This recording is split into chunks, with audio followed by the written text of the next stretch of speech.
Hey, what's up, everybody? This is Charles Advance. I want to welcome you guys to another episode of the Dreamerspro Show, where we cover everything from sports, hot topics, classic debates, entertainment, and when we give you guys a fresh perspective on things and how we see them. And today we got a pretty interesting show for you guys. But before we get into it, please make sure you like the video and subscribe to the channel. Let me get into this topic here. As you guys know, college football right now, Deion Sanders are it seems to be what everybody's talking about right now, including us, an NBA channel predominantly. Now talking football, but I got to talk about it. Over the week, we've been producing some shows that were centered on some of the negative comments that Jason Whitlock has been saying about Deion Sanders. But in the midst of all of this, we're actually forgetting some of the other things that are taking place. As you guys know, there was a very, very big game where the Colorado Buffaloes played against the Colorado State Rams. And going into that game, there was a lot of chatter. A lot of controversy, especially the one between the two head coaches when the the Rams head coach made some comments about Deion Sanders, talk about his upbringing and the fact that he's wearing glasses and hats when he talks, all that other stuff, right? But going into the game, we already knew that, based on my research at least, I know that it's a rivalry, an in-state rivalry, right? So I knew this. But apparently, there were some things bubbling under the surface that maybe some of us were unaware of.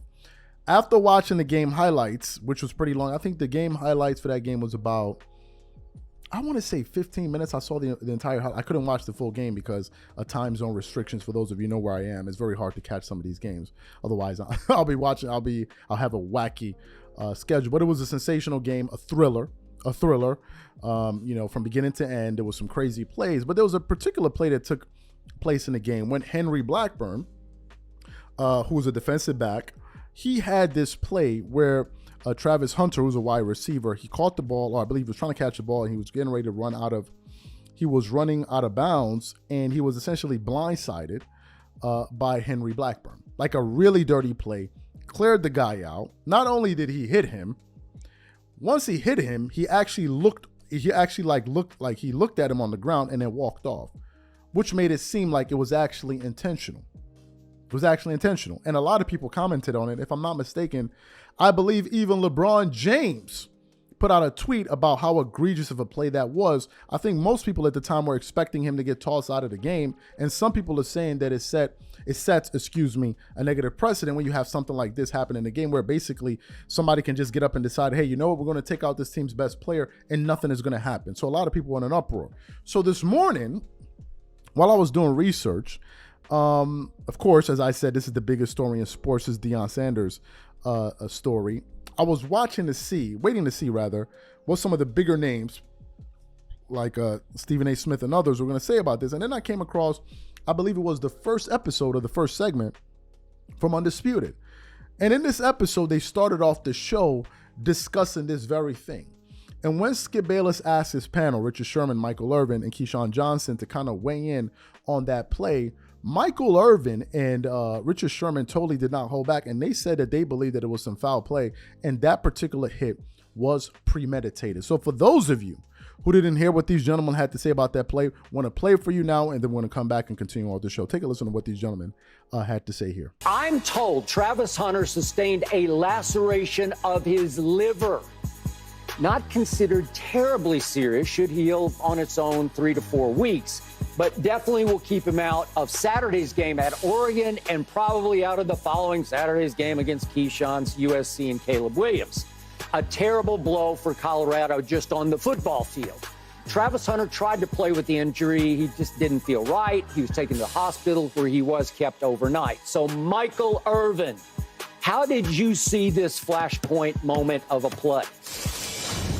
I saw this as a dirty, no place in this game play. Dude, listen, I was upset. Yeah, 30 yards, that's great. 30 yards is great. But I thought he should have gotten kicked out of the game. I thought we should have been hearing about them talking about him being suspended by now. We talked so much about the rules of the game and the health in the game and protecting players, and you let this go by without anybody saying anything, and I thought it should be an outrage. I said to myself, I hope this is not something higher up where people are starting to get tired or jealous of something of what time is doing, where when this goes on, nobody's saying anything about it because all they're hearing about is what Deion is doing. That's what I'm hoping. I'm hoping somebody come out today and say, we're getting this out of the game. Okay, quick point of order. It wasn't the usual targeting because there was no crown of helmet. He hit him with his shoulder. But go ahead. I mean, but the intent was there. But the intent was there. Yes. And what's most frustrating to me is that you had the comment by the anonymous DC last week, like, hey, we're going to take Travis Hunter out. We're going to run our receiver out. We're going to block him out. And then all of a sudden you get into a game where the ball hits the ground and then you take him out after the play. Like, if it's a normal football play, everybody that steps between those lines understands. We're all right with that. We all right with that. Hey, I'm taking this risk. I'm going out here. What I'm not all right with is, hey, ball hit the ground, whistle blown, you taking a shot, and it sends the wrong message to the kids. It's like, and hey, stand over like you didn't done something. Me out within the legal game, But it's like, hey, what you, by not suspending him, by not making an example out of him, you're saying, hey, y'all want to get a star player out of the game? As soon as the ball hit the ground, take your shot. It might be a 15-yard penalty, but you just lost your best player. And not only did you lose him for this game, this following game, you lost him for 4 weeks. And it's just, and the kid has no punishment. And it makes me feel like they set a bounty out. They did something. They talked about this. That kid didn't go out there roll. It smelled like that to me. But, and I want to do this because Colorado State, let's say this, they showed up to play. Sure. Yeah. They showed up to play. They got some players. And they got some players, man. And Coach Norville, we talked about all this. Yeah. What he did worked. What he did worked. He kind of tried to Deion, get his boys ready, but they came and they showed up. Now, to that, time team fought through. How many times have we gone through a practice and you hear at the end of that Thursday or Friday practice, 2-minute drill, ball out on the 2-yard line, you got to go 98 yards, you got 2 minutes. We practice that all the time. You practice that. But when it hits the game, you be like, ain't no way. Ain't no way. 98 yards, 2 minutes. You need a touchdown and a 2 point. We'll get to that. On that play. So both of them fought. I'm just saying, without this play, that would have been a great game. A great game. You got it. He should have been suspended. But in college football, unlike the NFL, there's not a higher-up guard that says he should be suspended immediately. On Michael's point, maybe they come out with it after the news cycle this week says, hey, this is ridiculous. Maybe he gets suspended by somebody. Maybe Jay Norvell decides to suspend him on his own. What I would say, though, in this situation, it was a dirty play. There's no need for that. But it's Travis Hunter.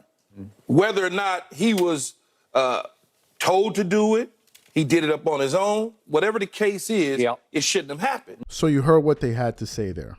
Now, I wanted to do a little bit more research to kind of get to the bottom of things. So I want to read from 2 articles here. One of them is from the Denver Post. Let me start off with this article here. It says, former Broncos CB champ Bailey on Henry Blackburn's Hunter. It was intentional. The article continues on. Broncos legend Champ Bailey didn't need to stand next to the rock on the sidelines at Folsom Field to believe CSU defensive back Henry Blackburn's late hit on CU's Travis Hunter came with bad intentions. You saw how Blackburn looked at him? It was intentional. Bailey, the Hall of Fame cornerback, told reporters Sunday afternoon at Empower Field prior to the Broncos game against Washington. That's just the nature of the game.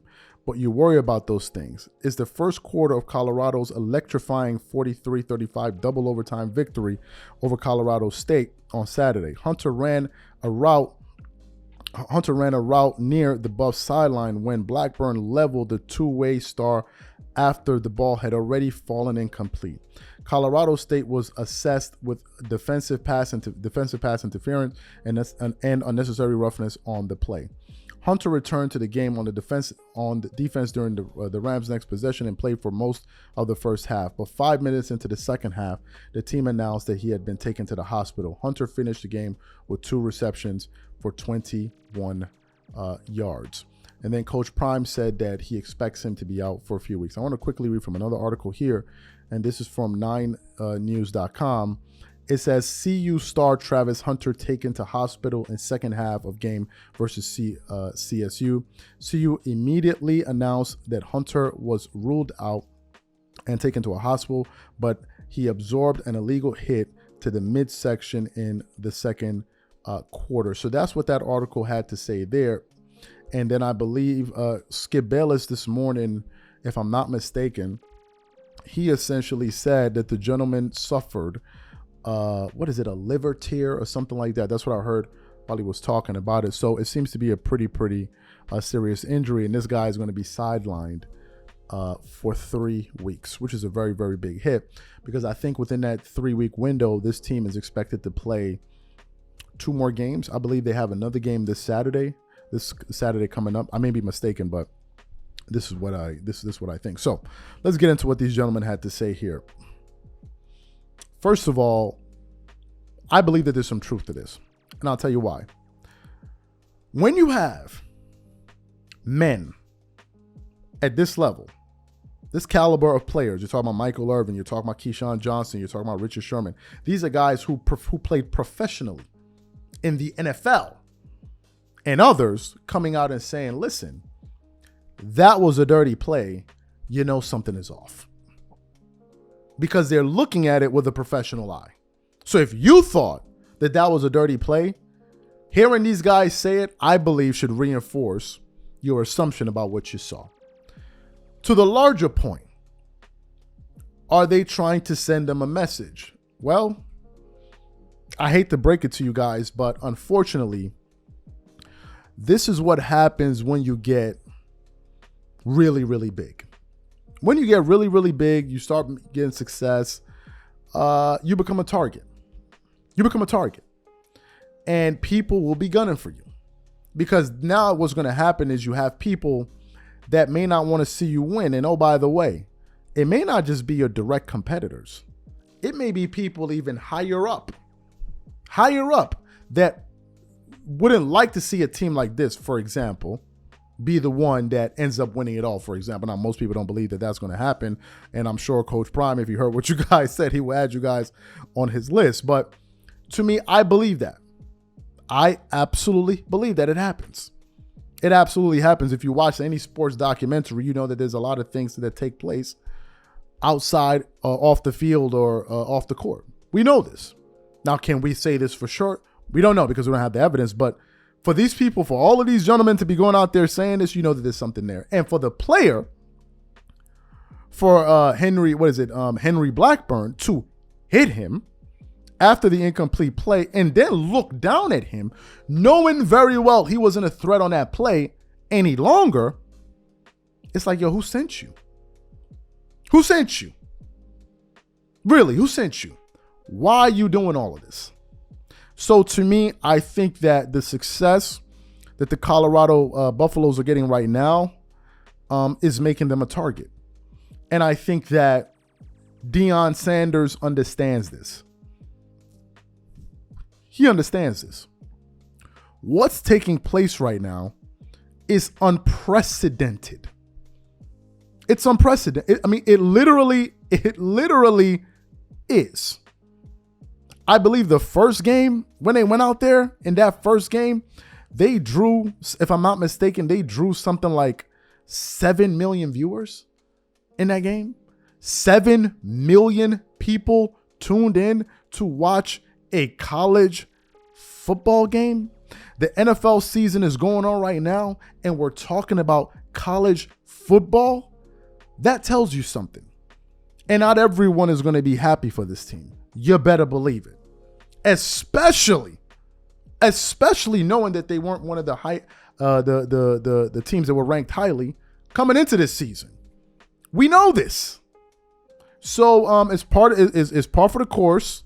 I'm not surprised. What's surprising is the lack of that there haven't been any ramifications for that guy's actions, and we have to wait and see. That's surprising because some people are saying they should have thrown him out of the game. But we're going to be following this story pretty closely. We're going to be following it pretty closely because I said in the other show, and I'm going to say it again, I believe that this is a moment in sports. So what I want to know from you guys, number one, what do you think about that play? Number two, what do you think the punishment should be or should have been? Whatever you guys think, Please leave your thoughts. And also, what do you think about Colorado's chances moving forward now that they've lost one of their best players? Whatever you guys think, please leave your thoughts and comments in the comment section, and we catch you on the next show. Peace.